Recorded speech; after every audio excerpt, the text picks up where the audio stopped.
FM, WSKB, Westfield.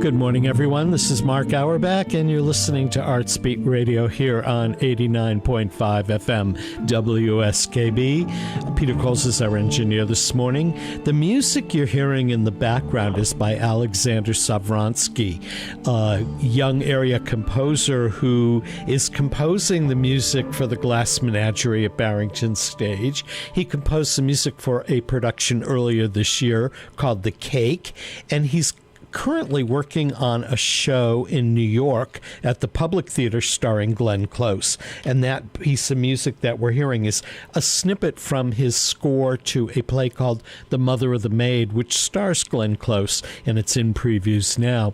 Our guest for the entire hour this morning is Julianne Boyd, who's the artistic director of Barrington Stage. And she and I had a chance to talk earlier this summer, just as West Side Story was going into rehearsal, and West Side Story, as it turned out, was one of the highlights of my summer theater going experiences. And Julie, it's always great to have you, and welcome back.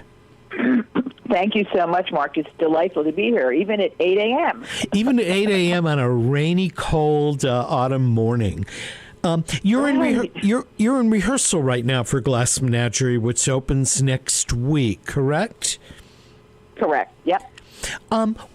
The play is probably the first of Tennessee Williams' plays to really become a classic. What drew you to it? People do it all the time. People are intrigued by it, and audiences go back to see it again and again. What made you choose this particular play? It's such a seminal play. I mean, it is, Tennessee Williams' first big hit, his, second play that he had done professionally. And it combines, like, the poetic, the lyrical, with really hard dialogue, with the very realistic. And he also insisted that music be a large part of it. So the music, the lyricism, the great storytelling. And to tell you the truth, I've always been fascinated with Tennessee Williams' life. I mean, if you read an autobiography of him, you're kidding me. That couldn't have happened. But to one person, and the fact that his personal life led him to write this play. This is his most autobiographical play. And I think he was trying to sort of get rid of the demons in his life, and it didn't quite work. But it's a very personal work, and you can really feel the emotion in it. And yet, it's very funny. What we have found working on it is there are some delightful moments that are a great respite from the more serious moments. So I love that. I love the lyricism and the realism, the very serious moments next to the comedic moments. It's just a wonderful work to be able to delve into with four great actors. Have you directed this play before, or is this your first time with it? My first time. It's my first time. And, I've wanted to do it in the past, but every few years there's like a revival on Broadway. It's such a popular play to be done. Even it was written in 1945, and it's still, to this day, a very popular play to be produced. And finally, I just said, you know what? I'm going to do it. There's no Broadway revival this year. And I also thought it was a great play. And our fall show is often, we pick it with just the thought that students are going to be coming to it because students are in school. We always do 4 student matinees. And it seemed to be a play that would be great for students, as well as many of them read it in their, in their English classes in high school. But you've done other Tennessee Williams plays at Barrington Stage in the past, correct? Yes, we did Summer and Smoke and Streetcar Named Desire. And if I remember correctly, Streetcar Named Desire starred Marin Macy, who just passed. Really Correct. Wonderful musical Correct. theater person. Musical theater people are very much drawn to Tennessee Williams. And you said at various points that there's a lot of music within the writing and all of that. What makes Tennessee Williams as a playwright stand out as much as he does among the 20th century playwrights? He's still contemporary. People, that go to see Streetcar or Glass Menagerie for the first time are going, wow, this is very modern and contemporary. But what makes it stand out? Great storytelling is great storytelling, and it just works. And he has great stories. The part about the music, I think the reason musical theater performers are drawn to Williams is that he always works with heightened emotion. And don't forget, musicals are heightened emotion. People have to sing because they can't talk anymore. And I think it's that desire to get under the skin of a character and not sing, which is so exciting to musical theater performers. It's the same world they live in, but they're not singing, they're acting. And I think they love a respite from, singing notes all the time. You've probably seen multiple productions of the Glass Menagerie over the years. Is there a particular production that stands out in your mind that you've seen or heard about that may have influenced you, or are you more influenced by the script? I'm really influenced by the script, although I loved John Tiffany's production a few years ago. I mean, I thought that was just kind of fabulous. You know why? Because he thought about it in such an original way. I never would have thought about having Laura slide out from a sofa for her first entrance. I mean, that was like the most amazing. Oh, my God. And how does this work? It worked. I can't explain it, but it was connected to the story and the emotion. And, it was a woman who was just hiding everywhere and just sort of popping out in places. It was just a wonderful production. I've seen so many productions. Cherry Jones was a great Amanda. I mean, I'm not sure it's Amanda's story, but you always, some reason, you define Glass Menagerie by the Amandas. Maybe it's because Lorette Taylor was so brilliant in the original that we keep on comparing everyone to Lorette Taylor. I'm not sure. I'm not sure either. I mean, I saw a documentary called The Golden Age of Broadway that was curated by Rick McKay, and a lot of actors who had moved to New York, it kind of profiled actors who, many of whom are no longer alive, but in the profiles of these various actors who moved to New York, like during World War II, they all talked about Lorette Taylor as being a major force in American theater. And she's kind of a forgotten force. I can't remember having ever seen her in a film or any clips of her doing stage work, but apparently The Glass Menagerie was her play in terms of the height of her career, and she's always been associated with it. Right. Well, I think yes. I mean, everyone says her performance is one of the greatest performances they've ever seen. She was an alcoholic and died a year after. She died in her early 60s, I think maybe 62. A year after she was I guess she spent 6 months or a year doing Glass Menagerie.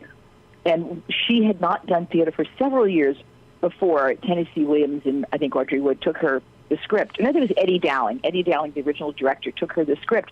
And she said, well, I can't do it. She was an alcoholic. She'd given up theater. She read the script and she said, I want to do it. And if you read the stories, she was, opening night, she was drunk. They had to sober her up. She started the play with the first line of the second act. And they had to get her back on track. And so I think she was so, I'm talking about being involved in a role, she was fighting for her life in the role. And Amanda's fighting for her life in a way too. Maybe not the way Lorette Taylor was, but I guess it was just something so unbelievable. I've tried to find clips. I've seen, of course, lots of photos, and then there's a clip or two of her saying her lines. It's like no one else. It's like from another world. It's just unbelievable. And I think that she was a tortured soul, and sometimes those people just give something that you just don't know where it's coming from. But it matched Amanda Wingfield. As you approach the Glass Menagerie, I noticed, backtracking here, I noticed that when you directed West Side Story, you were very faithful to the book and the music and the lyrics and Jerome Robbins' original staging, and didn't try to revise it and move musical numbers from one place to another or change the impact of it. As you approach Tennessee Williams, do you approach it as a director pretty much the same way? Let the words and the play and the intent to carry the play along? Yeah, I think I approach every script the same way. My job as a director is to tell the story, not to invent my own story, but to tell the story that the writer in the case of Williams or the co-writers in the case of West Side Story set out for us. In the case of West Side Story, you're not allowed to change the order of the numbers. You license the musical, and they tell you you cannot add Men to America, as the movie did. You can't change the order, like Officer Krupke comes earlier in the movie.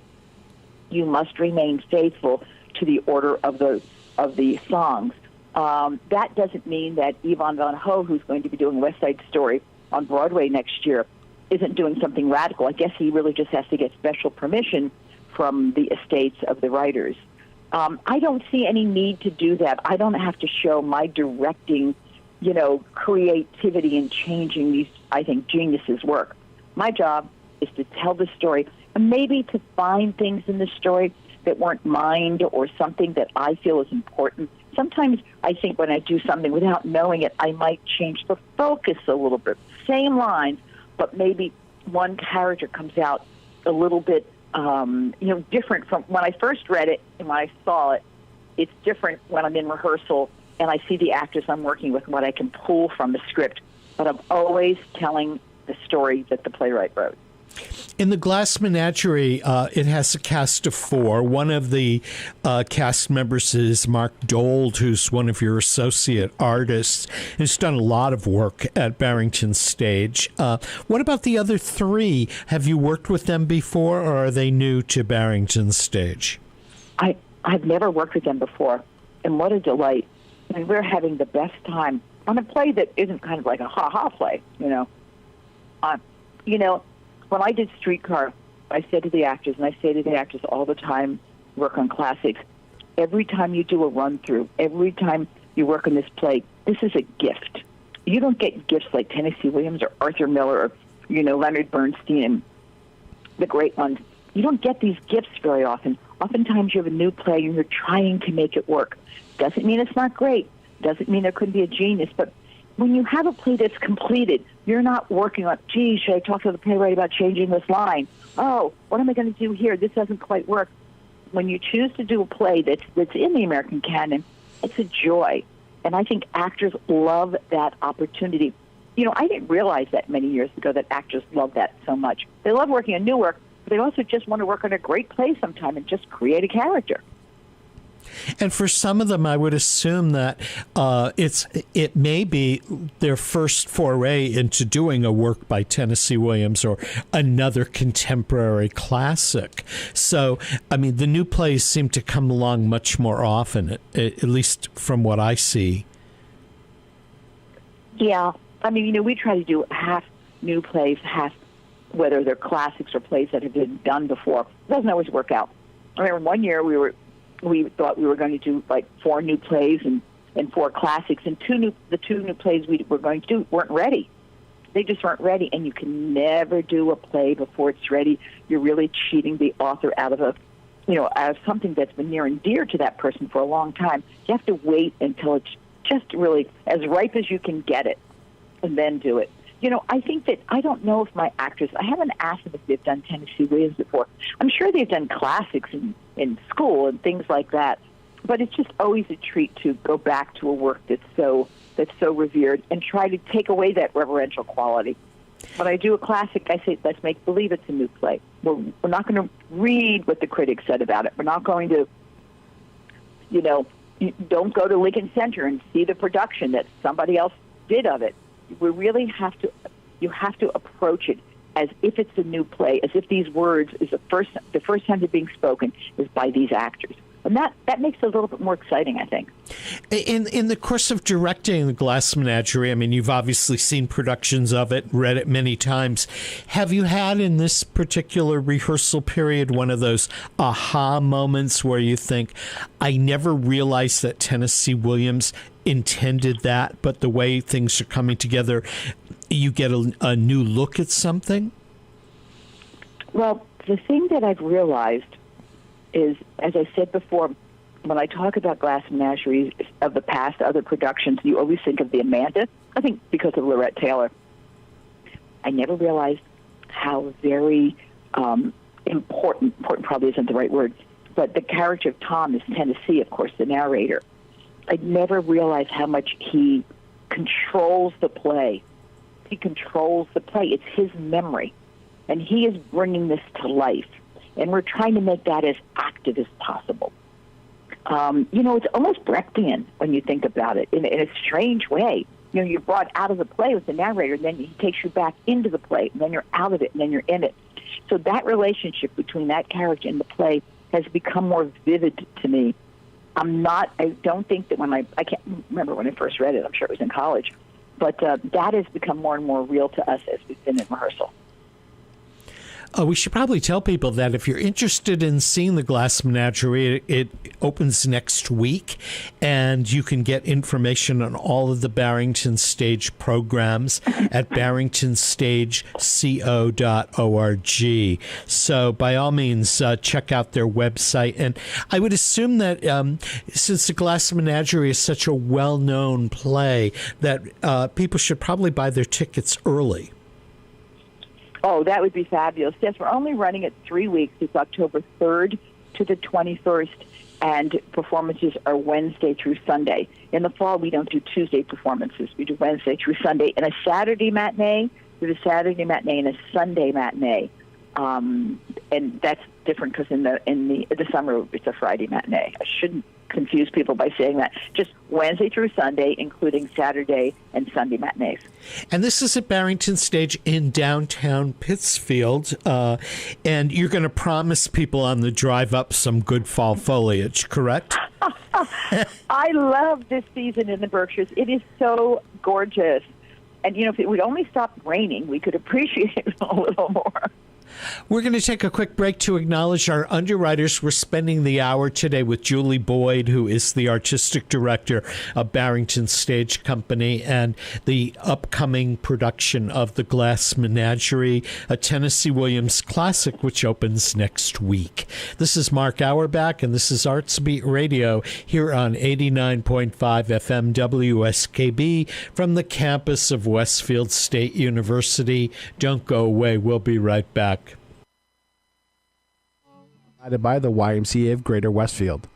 Every day, the YMCA strengthens the community through programs and services focused on youth development, healthy living, and social responsibility.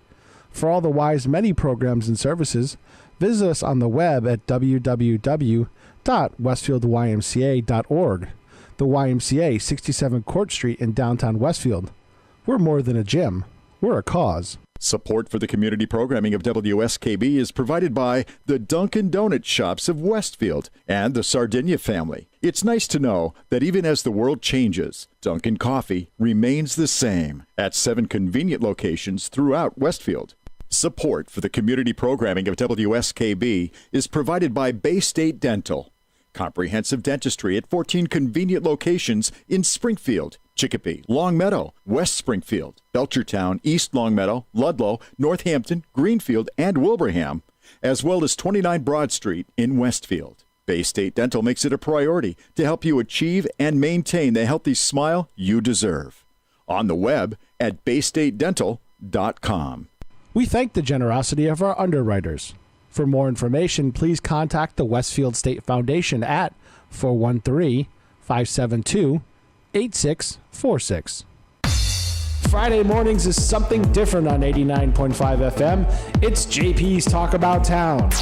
Community Radio. 89.5 WSKB.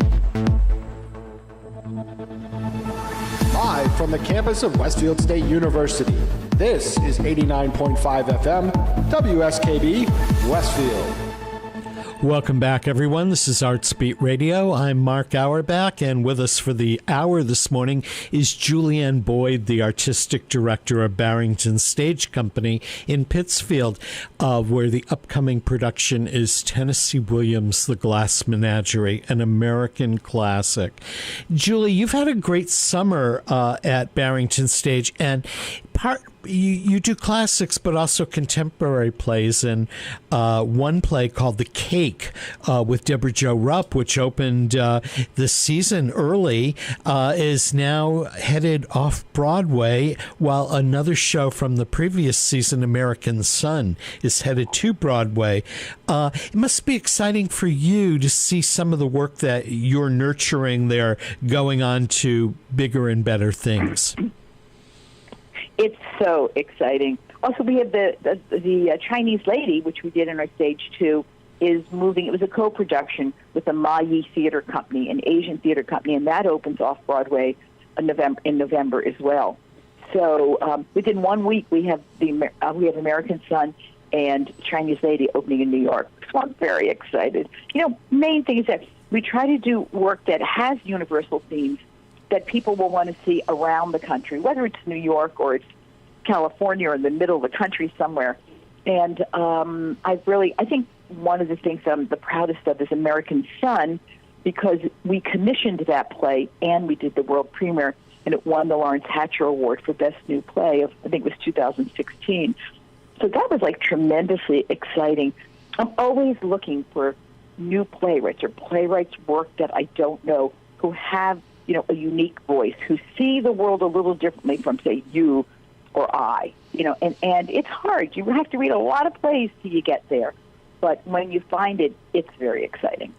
And there's also a composer that you've nurtured through new productions and through some of your cabaret type things, Joe Iconis, who's got probably the biggest hit in New York right now called Be More Chill, which is moving to Broadway.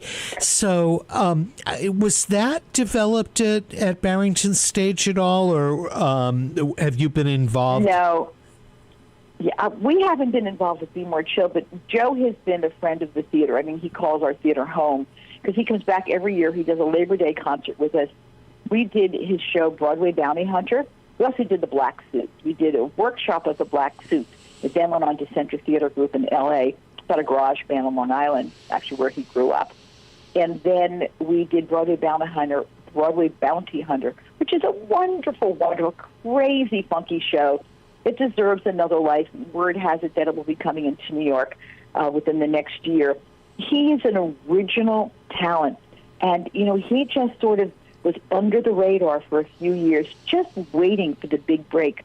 The interesting thing about Be More Chilled is that it opened in a theater, I think it was Two Rivers Theater in New Jersey, got mixed reviews, but Joe got it recorded, and it became an online sensation. I mean, basically, the website, the online made that show. It had millions of hits, millions on YouTube. I mean, it was just unbelievable.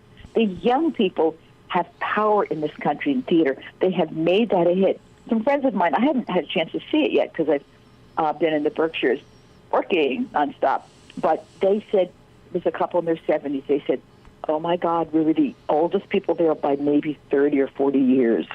And the kids are actually screaming after the numbers are done. And it's yes, let's get people involved. If we can get young people into the theater to see Be More Chill, maybe they'll go to see something else. And again and again. I mean, that's their entry into the theater. I mean, Joe's doing a lot of good for American theater right now. Have you noticed over the years, or let's say over the last 10 years, there's all the fan bases on social media. And if you go onto Facebook, for example, there's a group of people that are subscribing to a channel called Forgotten Musicals, where they've dug up on YouTube and through recordings a lot of old stuff. And then shows, whether it's Wicked or Hamilton, have a life of their own in social media. That's something that we didn't have 10 years ago. So it's opening up the world of theater to people who don't get to Broadway and don't have the opportunity to see the big shows in their hometowns. Well, it's opening up theater to people not through theater, but through social media. And theater just happens to be the byproduct. They fall in love with something and they want to see it live as if they're going to a concert. They're used to going to concerts. So it's a different way. We used to do twofers and come see the show at a discount. All kinds of come-ons that would get people into the theater. And now people listen. They listen to something online. They like it. Where is it playing? And then they go for it, which is a totally different way from the way I grew up. And certainly I think you grew up too. We're not used to that. No, I was used to, I was very fortunate to grow up and go to college in theater towns. But I went to undergraduate school in Washington, D.C., where there were 4 or 5 professional theaters at the time. Now there must be 25 or 30. And when I went to graduate school in New Haven, there were 3 theaters. And I was lucky to be geographically in a place where theater was available and accessible. But if I had grown up, let's say in Western Massachusetts at the time that I was growing up, there wouldn't have been theater. Now, of course, we have theater almost year-round in the Berkshires and opportunities in Hartford year-round and Boston. So, the scope has changed, but the idea that you could sit at your laptop and watch a production of something or a film's colleague of mine was sitting watching Holiday Inn, which had been at Goodspeed and Broadway, was watching it on a laptop the other day, and I'm thinking, wow, theater's become accessible in so many forms thanks to social media. Yep. Well, so there's some good social media. Do you find are your audiences getting younger and younger for the shows that you're doing? Not as young as we'd like them to get, not as quickly as we'd like it. We are noticing more a younger audience. We particularly have a younger audience when we do our 10 by 10 New Play Festival in February. But the prices, the tickets are less money. They're $30 and $35. And the thing is, we can't lower that price in the summer because the production values and what we have to pay the actors, we have to rent housing. It's very, very expensive. In the winter, it's only 4 actors. We rent 1 house. We generally use costumes. We have a large costume collection now, and we tell the designer we're not making them. We don't have a staff on in the summer, so the costume designer will pick out costumes from our collection and redo them. We'll have somebody come in to help redo them. But because we can keep the prices lower, the tickets are lower. But in the summer, it's impossible. Our set like for the Royal Family or for West Side Story, they're really, I think the designers are starting to design more and more sets that look like Broadway. And one of the things I've said recently is let's not do Broadway sets. Let Broadway do Broadway sets. Let's do sets and concentrate on the work. I really want to do that. But somehow the designers get carried away, the directors get carried away, and then our shops are building monumental sets anymore. When you mentioned housing actors, I don't think that our listeners really know the scope. When you brought a show like West Side Story in, which was a large cast and crew, where did you house all these people, and how many rooms or apartments did you have to find? It's a monumental task. We start in January to get ready by May. I think this year we rented somewhere around 25 houses and apartments, maybe a few more. West Side Story was the largest cast we ever had. It was a cast of 27. It was 12 people in the band. And then you had a choreographer, an associate choreographer, a musical director, an associate musical director, a stage manager, an assistant stage manager. So the team, we had more people in this one rehearsal room. It was wall-to-wall people. And so what happens is that Equity has rules, the actors union, where you have to give each actor their own room. They have to have access to a bathroom and access to a kitchen, of course. And so we can't just, if somebody wants to give us a bedroom in a house, it doesn't work unless there's a bathroom. And it has to be it can't be shared with family members. It should be their own bathroom. You could have several actors share a bathroom, but not so if you put them in a family situation. Also, they have to be able to use the kitchen. So all those actors that are equity have their own private room. I think we only had maybe 3 non-ex, at the most 4 non-equities. If they're non-equity, not members of the union, then they can share a bedroom. I mean, we can do whatever we want. And we generally put 2 people together. So we might have had 2 rooms with 2 people each. Everybody else had their own bedroom. So we're talking about, 30-some bedrooms we're looking at. Most houses that we try to rent have 3 or 4 bedrooms. Most of them probably have 3 or 4 bedrooms. Sometimes we're lucky and we get a place that has 6 or 7 bedrooms. Then the leads have their own places. Then that's generally an apartment. It's not a house. Generally an apartment. And it's difficult because when we rent, we can only rent, sometimes we rent housing from June through August, sometimes May through October for our whole season. We rent a few houses May through October, but mostly just in the summer. Well, people have to, what do they do with their houses the rest of the time? So sometimes they would rather rent just in the summer because the heating costs are so expensive and the snow removal and all the things that are involved with, winter rentals. So some of the places we rent from would just prefer, if we could give them a 6-month rental, they prefer that than bringing people in, the mud, the snow and everything. And it's, of course, the renter's choice, but that's generally, we look for apartments that we can rent year in and year out. I mean, year after year, really. So how many people do you bring in to Barrington Stage for the season, besides the people that are on stage, but like you've got box office people, you've got ushers, you've got wardrobe people and all of that. How many people actually show up for the course of a season? Well, the ushers are local, so we don't house them, but everyone else is housed at any given time, including the actors, because don't forget, when there's a show on the stage, there's a show in rehearsal. And so sometimes in the middle of the summer, we have 2 shows on the stage, 2 shows in rehearsal, and at that time we have about 150, 175 people here. Once, like by the time West Side Story opened, Doll's House Part 2 had closed, The Chinese Lady had closed, so we were just doing West Side Story and Well-Intentioned White People. So without the actors, about 100, maybe a little less, maybe 90 people. Don't forget, we have our set shop. We have a set shop. We have a prop shop. We have costume shop. Each one of these shops has 10, 12 people in it. And that's minimal to get the season up. Probably, in the height of the season, we might have some overhires that put like 15 people in the set shop. So that really has an economic impact on Pittsfield when you're bringing all these people in and you're paying them and they're buying their food and they're shopping and doing all that other stuff. It's bringing a lot of traffic and economic traffic into downtown Pittsfield. Yeah, there were studies done by this organization in Washington, D.C. called Americans for the Arts, and they do studies on if X number of people come into a city or a town, what that means in economic dollars. And we bring in, last year we brought in 58,500. This year will be about 60,000.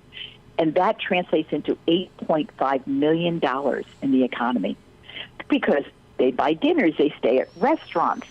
And it's just an amazing, Hotel on North, which is our local restaurant, like just a half block from the theater. I was just talking to the chef last night, and he goes, I can't wait for Glass Menagerie to start because these few weeks when you've been closed have been really hard on us. We give millions of dollars to the restaurants,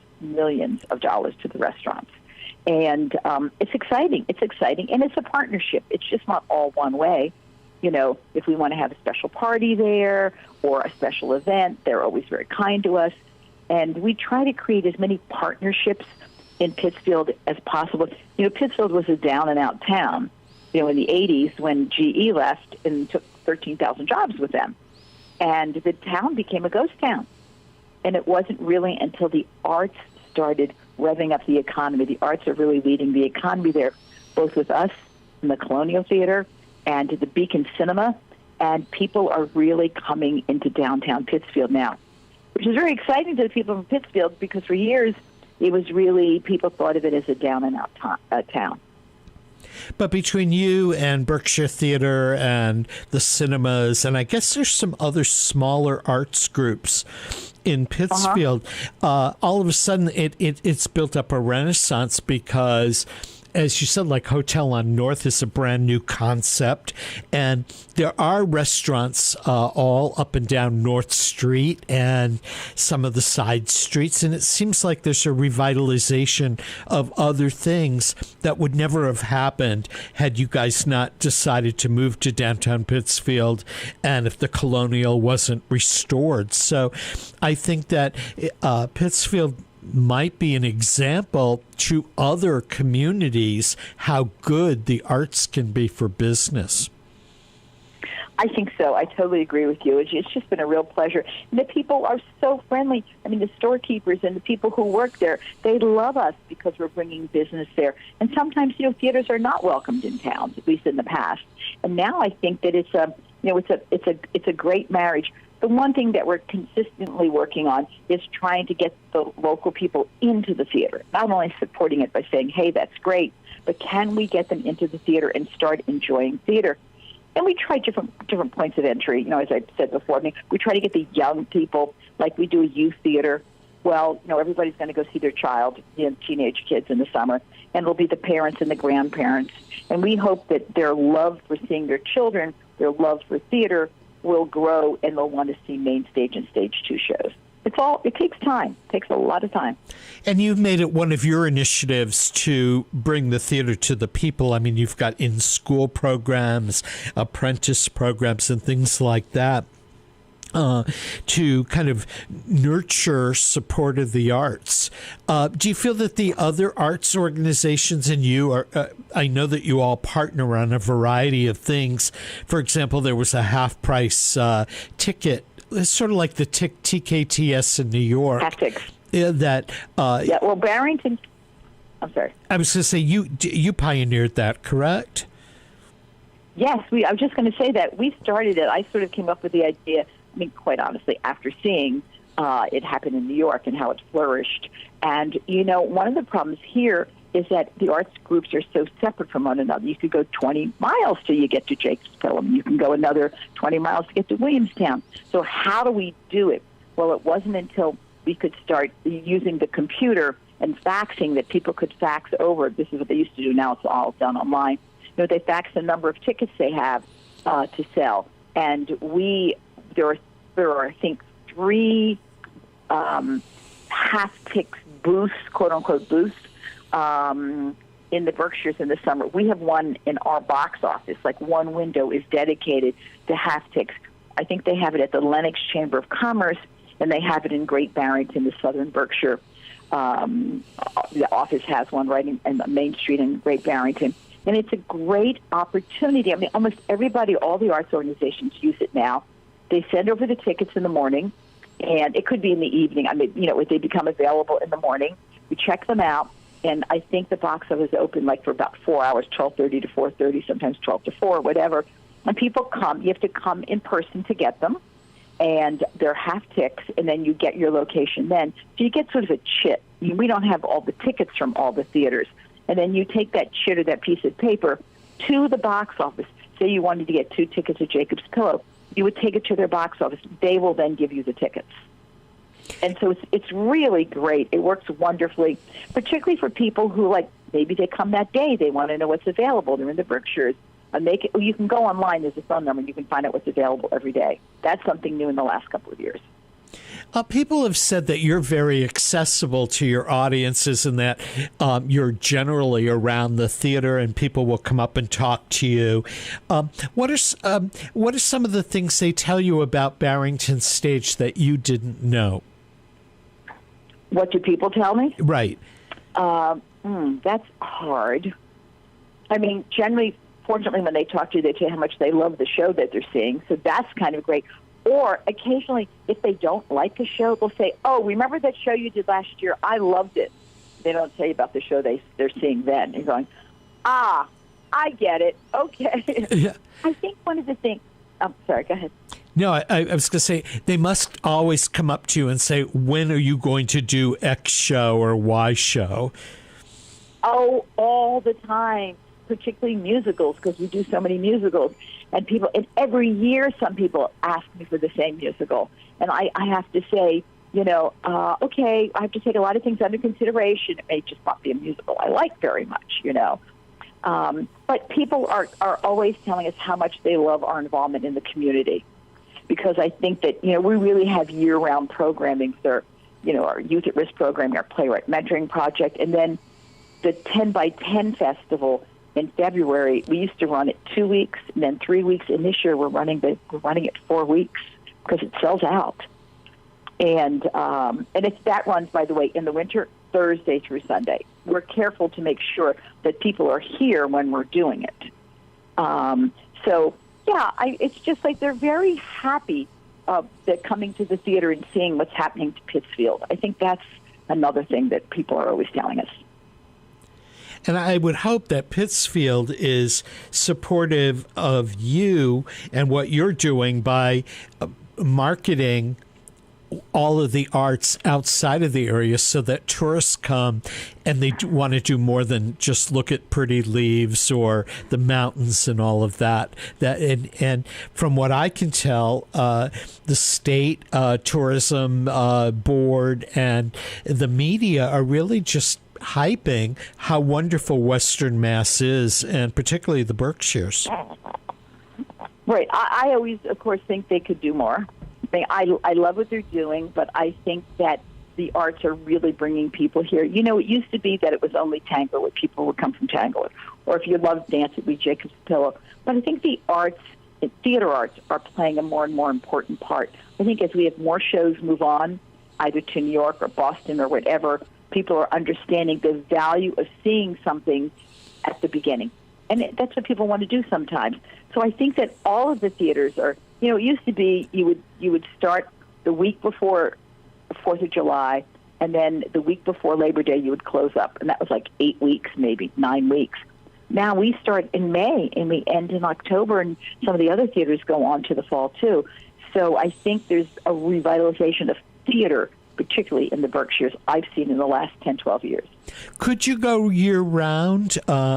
Certainly your theaters are heated and all of that, or is it really tough to do a production after Christmas and before March or April? Although you do the 10 by 10 in the middle of winter. Is there an audience base in winter? Well, as I said, there is for the 10 by 10 if the ticket prices are less. We need some downtime to regroup because, we're doing at any given time in the summer. As I said, we have two, we have the main stage, the stage 2, and the children's theater. Actually, we have 3 theaters going at times, and then others in rehearsal. It's exhausting. And by the time the third week, we go through the third week in October, I'm Mark Auerbach with Peter Coles at WSKB Studios here at 89.5 Westfield State University. We're spending the hour this morning with Julianne Boyd from Barrington Stage, and we'll be right back. Is generously underwritten by Whip City Fiber, Westfield Gas and Electric, where they offer gigabit internet speed. Whip City Fiber, turning Westfield's neighborhoods into fiberhoods. On the web at whipcityfiber.com. Support for community radio on WSKB is provided by Betts Plumbing and Heating Supply Company, an independent, family-owned wholesaler serving Westfield for over 50 years, specializing in plumbing, heating, and industrial piping supplies. On the web at bettsplumbing.com or at 14 Coleman Avenue in Westfield. Support for the community programming of WSKB is provided by the Dunkin' Donut Shops of Westfield and the Sardinia family. It's nice to know that even as the world changes, Dunkin' Coffee remains the same at 7 convenient locations throughout Westfield. Support for the community programming of WSKB is provided by the Barnes & Noble College Bookstore in the Ely Campus Center, offering Westfield State t-shirts, sweatshirts, and gift merchandise, all of your academic needs, and offering textbook materials in new, used, ebook, and rental formats. Available at the bookstore on campus or online at westfieldstate.edu. www.bncollege.com. We thank the generosity of our underwriters. For more information, please contact the Westfield State Foundation at 413-572-8646. He rules the roost on Thursday from 6 till 10. It's Patrick Berry. Community Radio. 89.5 WSKB. Live from the campus of Westfield State University, this is 89.5 FM WSKB Westfield. Welcome back, everyone. This is Mark Auerbach with Artsbeat Radio here on 89.5 FM WSKB. Julianne Boyd, the artistic director of Barrington Stage, is spending the hour with us. And next week on Artsbeat Radio from 8 to 9 next Friday, we've got two interesting guests. One is Mark Rampmeyer, who is the wig and hair designer at Goodspeed Musicals. We're going to talk about how to keep hair looking fabulous while you're singing and dancing for 2 hours. And the other guest is Juliana Habrick, who is the scenic designer for Wham's upcoming production of Anne, which opens. Meanwhile, the Glass Menagerie begins performances next week at Barrington Stage. Julianne Boyd is directing that production and also playing the other productions that will be happening at Barrington Stage for their upcoming 25th anniversary season. If you want more information about Barrington Stage, go online to barringtonstageco.org and you can get a complete background on the theater, all the information you need to purchase tickets, and go spend some time in Pittsfield. And Julie, you said you're going to get a little bit of a break, but once Glass Menagerie opens, but you'll be also running into New York for the opening of American Son, a show that got its start at Barrington Stage and is about to open on Broadway along with some other productions. Yes, we're very, very excited about that. Actually, I'm going to two. I'm going to the American Son opening on this Sunday, November 4th, and then the following Saturday, November 10th, the Chinese Lady opens. So it's really exciting. In terms of American Son, how has it changed since it was at Barrington Stage, or do you not know? I really don't know, because I've been in rehearsal with West Side Story and then Glass Menagerie. Kenny Leon is directing it. And so, the script is really, really solid. I mean, if there are any changes, they're going to be small changes, probably depending on what the actors' needs are, or what the actors, what the actors feel they want to communicate to the audience. But it's a really fine script. And in terms of when it runs, and we'll probably do a national tour and other productions, since you nurtured and developed it there, will you have a stake in its future? We have a small stake in it, yeah. I mean, originating theaters always, or should, because they're the ones who, they're the ones who birth it, really. They're the ones who make it happen, so that we give added value to the script.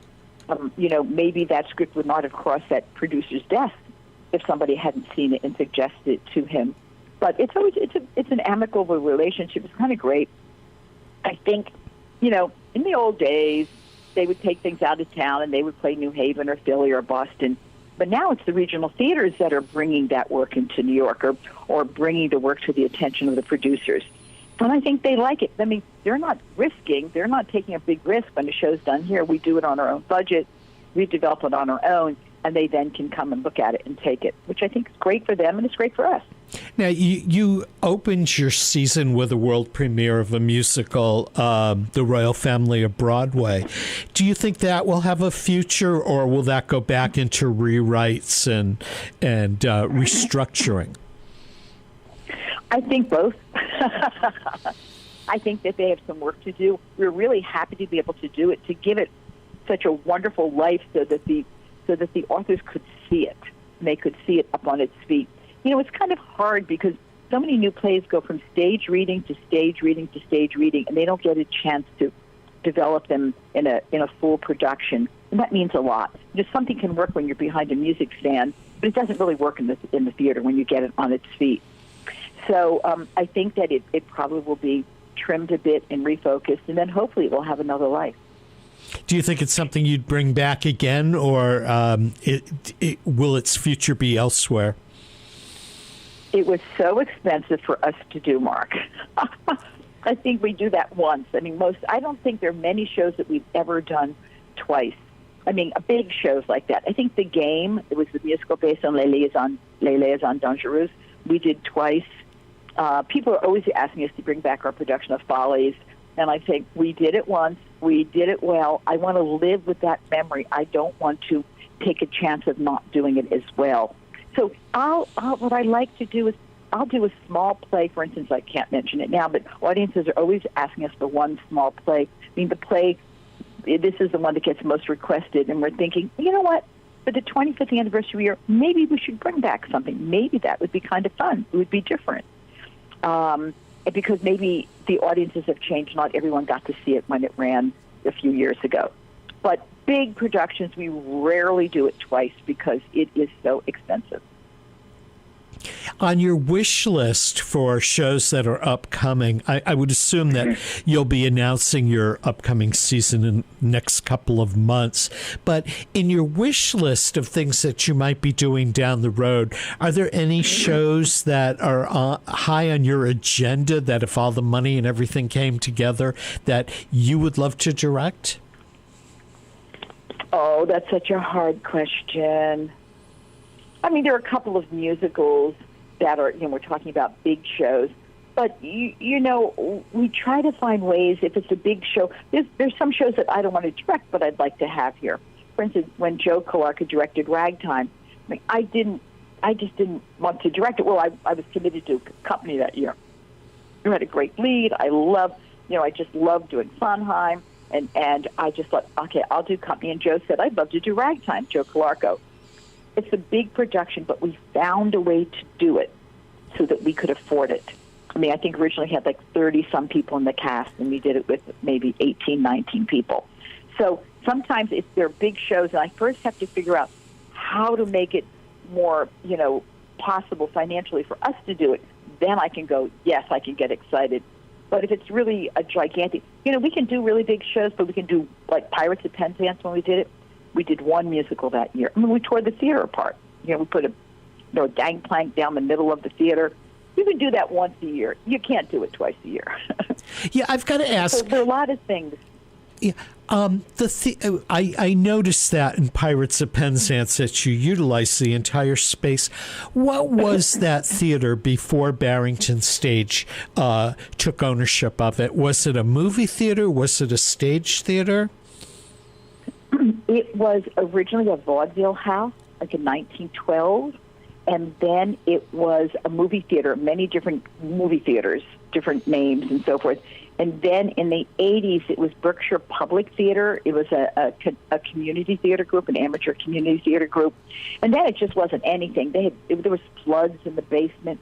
When we took over that theater, I can't tell you how many tons of mud we took out of the basement. There was a double asbestos boiler. I mean, it had just fallen into total disrepair and also no longer met any standards, any building standards whatsoever. So we were fortunate. I mean, we didn't pay a lot for it, but then we had to pay millions to get it renovated. But it's just a friendly home theater. I think the brick walls, the wood, it's all so warm. There's nothing, there's nothing overly elegant about the theater. We want to see, I keep on saying, I want a working man's theater. I want to know that I can work in this theater, and I'm in tech rehearsal. I'm not going to, that's a velvet seat. Don't sit on that seat. Oh, you have a Coca-Cola. Don't bring that in, or something like that. I want it to be a theater where the community feels comfortable and artists feel comfortable. And you certainly achieved that. It's a beautiful space. Whether it's a play or a musical, a very warm space, and so easy to get to, and parking is free and within a block away. I think you're lucky on so many levels. Before we go, you never know. Yeah. Before we go, just recap the performance dates of the Glass Menagerie, and if you can share the dates for the 10 by 10, that would be great as well. Well, the Glass Menagerie runs October 3rd through the 21st, and that's Wednesday through Sunday with Saturday and Sunday matinees. And then the 10 by 10, I happen to know when it opens because it's Valentine's Day. It opens February 14th and then runs Thursday through Sunday for 4 weeks.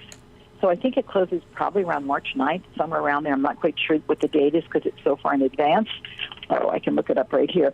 And so that plays Thursday, Friday, Saturday, Sunday, with also Saturday and Sunday matinees. So that runs through March 10th. Yes, it runs through March 10th. So it's February 14th to March 10th. And there's a guarantee of great fall foliage for every performance of the Glass Menagerie. And I would assume also that you've planned that all the roads will be completely clear during the entire 10 by 10.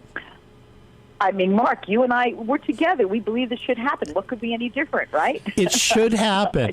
Are you going to get a vacation and a break in between Glass Menagerie and 10 by 10? Do you get a chance to go away and see other people's shows? Well, do you know what I'm doing? I'm going just right after Glass Menagerie closes. I'm going to London to see some plays. And then I have never been to Scotland. And I hear it's beautiful. And my husband and I are going to London to see shows for about 4 days, and they're going to spend a week in Scotland, which I hear is definitely not enough. But that's the amount. I have to come back in time to see the opening of American Sun. So it'll be great fun. I'm really looking forward to a break, to say the least. And when you take a break and do some travel and stuff like this, do you take a break from theater as well, or is theater always on your mind? Well, I mean, you heard me just say I'm going over to see, I'm going to London. The first thing I have tickets for is Patti LuPone and Company. No. So what I try to do is I used to go for a week and see just every matinee, every evening show. Now I need a little bit more of a break. And so we generally, if we go there 4 or the most 5 days, and then we'll go somewhere else as well. And when I'm going to Scotland, I am not going to any theater. In Edinburgh, I'm not doing anything. We are just relaxing. And I do sometimes just feel like I have to get away from theater. But when you're on a plane, the best time to read a play is on a plane. Nobody's bothering you. Nobody's texting you, or there are no phone calls. And so I actually like to read on planes, and then I like to get off and not think about theater. Julianne Boyd, Barrington Stage Company, thank you so much for joining us. We've really enjoyed hearing about all the upcoming things. And again, for those of you that have the opportunity, do go see the Glass Menagerie at Barrington Stage in Pittsfield. This is Arts Beat Radio here on 89.5 FM WSKB. We're going to leave you this morning with a snippet from West Side Story. This is Dudamel conducting the Simon Bolivar Orchestra in the Mambo from West Side Story. And I picked it because I just so much enjoyed West Side Story at Barrington Stage this past summer. Have a great week. We'll see you here next week on Arts Beat Radio, Friday at 8 a.m. on 89.5 WSKB.